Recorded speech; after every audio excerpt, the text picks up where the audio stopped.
as well as Chief Jared Hernandez from the Milpitas Police Department for being here today. The facts and information you are here today is based on a preliminary investigation that we're conducting. As our investigation progresses, new details and information may come to light, and our media relations staff will update you as necessary. We believe that the suspect we have in custody is the sole suspect responsible for the violent crime that occurred yesterday. This suspect was known to the San Jose Police Department and has several felony and misdemeanor convictions. The suspect was also on active probation out of Santa Clara County. During the course of our investigation, we were made aware of a homicide that occurred in the city of Milpitas. The Milpitas Police Department confirmed that they had located a carjacked vehicle that was taken in San Jose and used by the suspect during his crime spree in San Jose. Our patrol commanders sent officers to Milpitas to assist with locating and taking the suspect into custody, and did so without incident. The suspect is currently in custody at the Santa Clara County Jail and is charged with multiple counts of homicide, attempted homicide, and carjacking. Once again, the men and women of the San Jose Police Department performed without hesitation to protect our community. I'm extremely proud of everyone's efforts yesterday, as well as the many residents who came forward to assist us with their witness statements, their images, and videos to help solve this case. It was truly a collaborative effort between public safety and the community. And thanks to the swift actions of the officers of the San Jose Police Department as well as the Milpitas Police Department, this violent suspect was taken into custody, ending the possibility of further bloodshed. I will now pass it on to Deputy Chief Steve Ligorio for a specific timeline of events and our patrol response.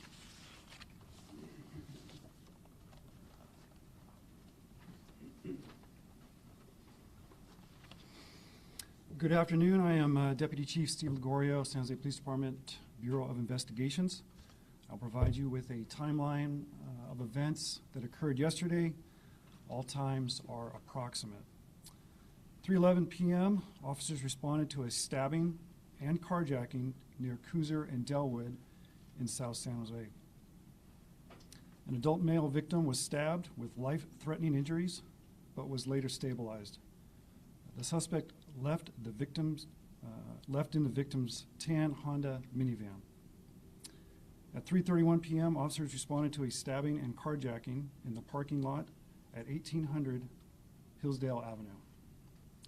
The suspect stabbed the victim, carjacked him, then used his burgundy Honda Pilot SUV to strike a pedestrian in the parking lot. The stabbing victim had life-threatening injuries, but was stabilized. The pedestrian has been stabilized with non-life-threatening injuries. At 4 p.m., officers responded to a stabbing at 4th Street and St. John, downtown San Jose. That event actually occurred at 10th and Santa Clara. The victim suffered non-life-threatening injuries after the suspect struck his vehicle, then stabbed him. At 4:12 p.m., officers responded to 16th and Santa Clara for a collision involving a vehicle versus 3 pedestrians. The vehicle matched the description of the carjacked vehicle. Preliminary investigation revealed that the suspect intentionally struck the victims. 2 victims died at the scene. Shortly after that, the suspect struck a person who was on a motorized scooter in the area of 2200 Alum Rock. At 4:32 p.m., Milpitas Police Department responded to a stabbing in the 400 block of Jacqueline Road. The suspect's vehicle was also located abandoned in that area. San Jose Police patrol units responded to assist Milpitas. And now I'm going to turn it over to Chief Hernandez to give chain of events in Milpitas.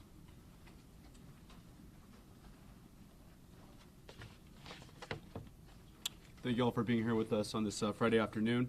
My name is Jared Hernandez. I'm currently serving as the Chief of Police in the City of Milpitas. Before I speak about the timeline of events that occurred yesterday, I do want to take a moment to echo Chief Mata's condolences as well for the families and the friends of the victims.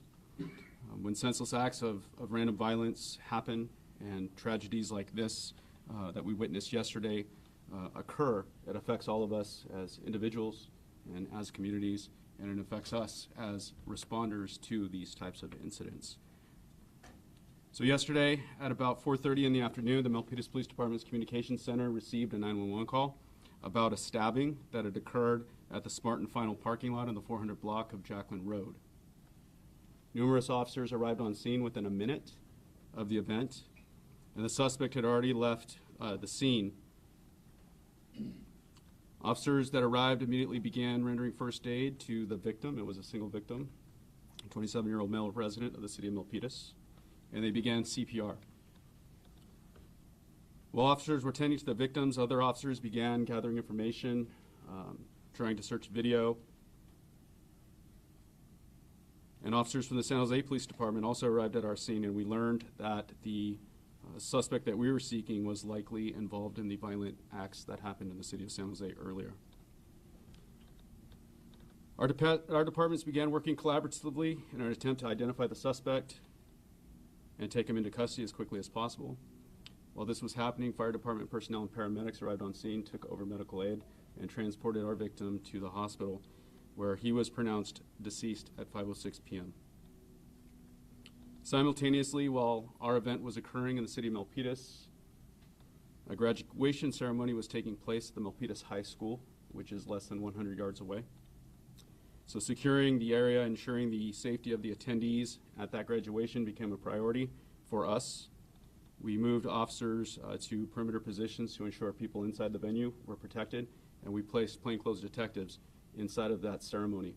We could not have done that without the assistance of the San Jose Police Department, and because of that collaborative effort, we were able to maintain community safety.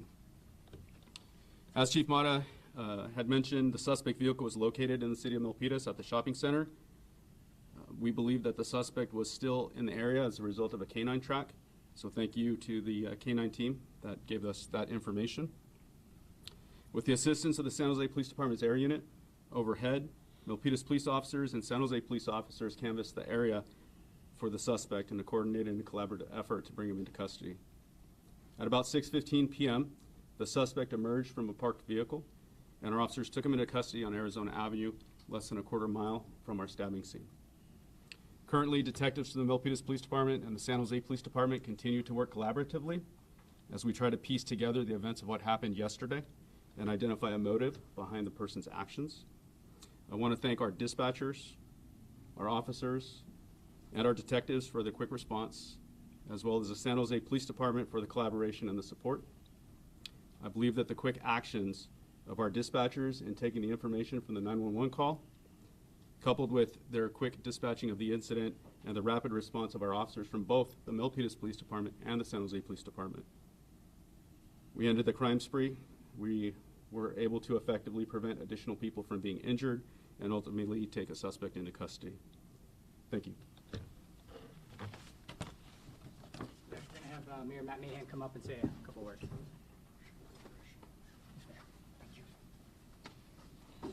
Good afternoon. First, on behalf of a shocked and saddened city, I want to express my deepest condolences to the families of the victims of this senseless violence we witnessed yesterday. I'm heartbroken by what took place in our city. There are really no words. CBS. There you go. There we go.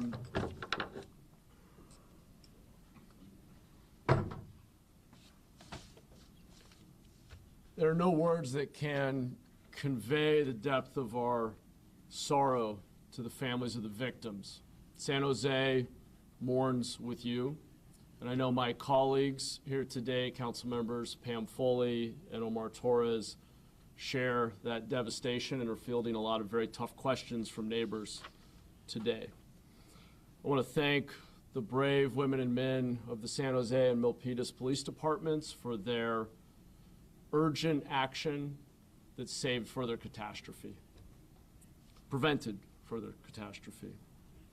So as you heard from both our chief and Milpitas chief, our departments are still doing a lot of work to track down every detail and better understand what happened, and we'll clearly learn much more in the days ahead. But in the meantime, we will stand together and grieve as one city. I think this awful incident just shows how much more work we have to do to make sure our cities are safe. Far too many people in our region and our city do not feel sufficiently safe. It's why I want to double the rate at which we hire police officers. And it's why I believe that when we're dealing with individuals who are repeat offenders with multiple convictions, our city, county, and state must do a better job of holding people accountable for getting the care that they need or getting them off of our streets. So once again, I want to express my deepest condolences to the victims' families. I want to really thank everyone in the San Jose and Milpitas police departments for their swift action that surely saved additional lives. And I know we'll be learning much more in the days ahead, and we'll continue to keep you all updated. Thank you. Lastly, I just want to reiterate that a lot of the information that we shared is what we know at this moment. So there's a lot of information that we don't have, but I'm sure a lot of you have questions. So Chief Mata is going to come up and answer some of those questions. If you can direct most of those questions toward the San Jose investigation, if after you have a couple of questions, I believe Chief for Milpitas will answer a few of those as well, so that we're not going back and forth. All right, Chief Mata. Chief, his criminal rap sheet is long. Should he have not been on the streets? He has several felony and misdemeanor convictions spanning over several years.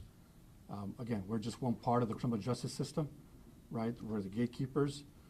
We have the county that's involved, as you heard our mayor, right? That involves, right, the jails, probation, right, the DA's office and public defender's office. And then we have the judiciary. So, I mean, we have to look at, you know, given his history, where the system failed, if that were the case. But we have to look at each individual crime that he was convicted of to figure out what happened. And that's something that we're working with the district attorney's office to figure out. The court also provided some mental health assistance, if you will, to him in the past. Could his mental health have been a motive? We're looking at not only a mental health, substance abuse, again, his prior history to see what the motive was.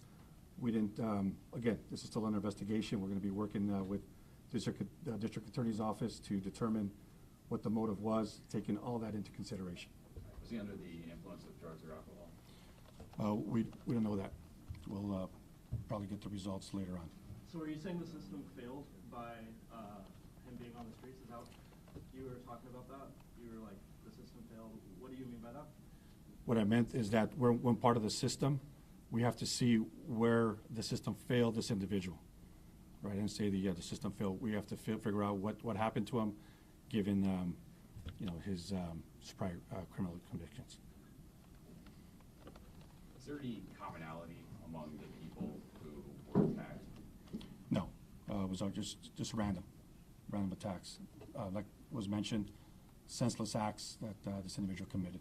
Same knife used in each case, do you know? That's something, we believe so, but that's something we're going to look into as well, to see if he had any other weapons as well.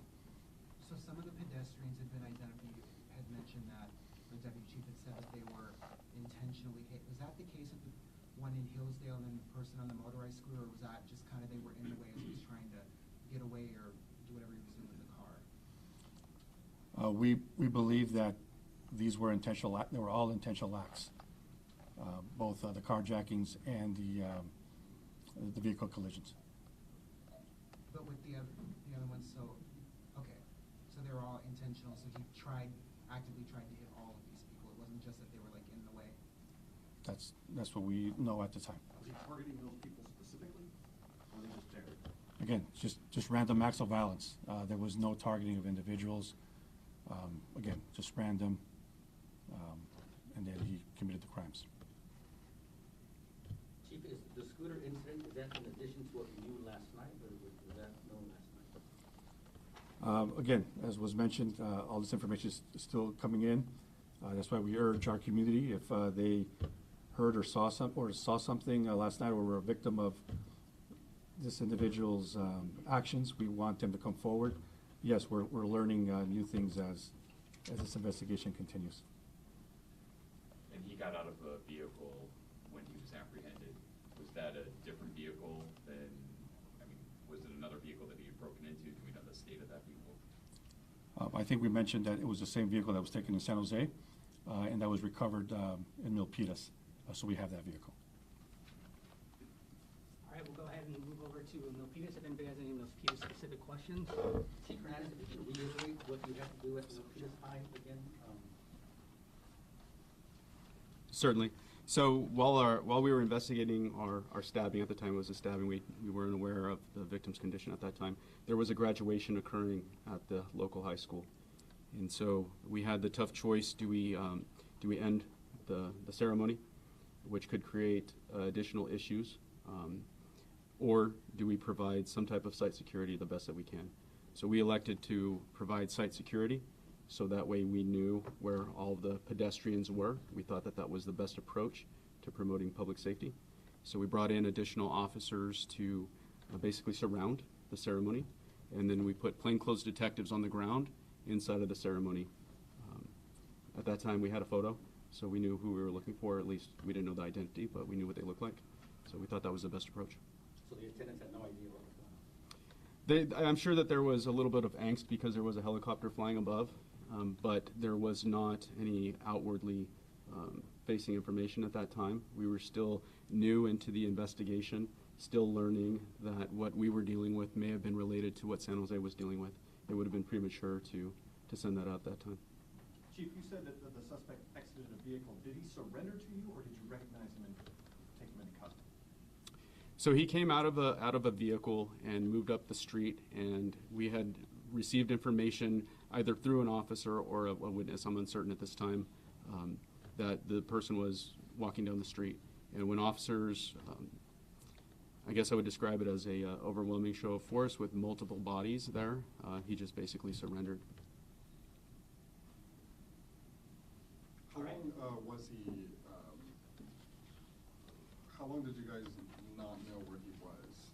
So I think there's maybe like a couple hours where he was sitting in his car. Or when did you guys find him? How long was he sitting in his car at that point? So our original call for service was about 4:30 in the afternoon, and he was taken into custody, I believe, at 6:15 p.m.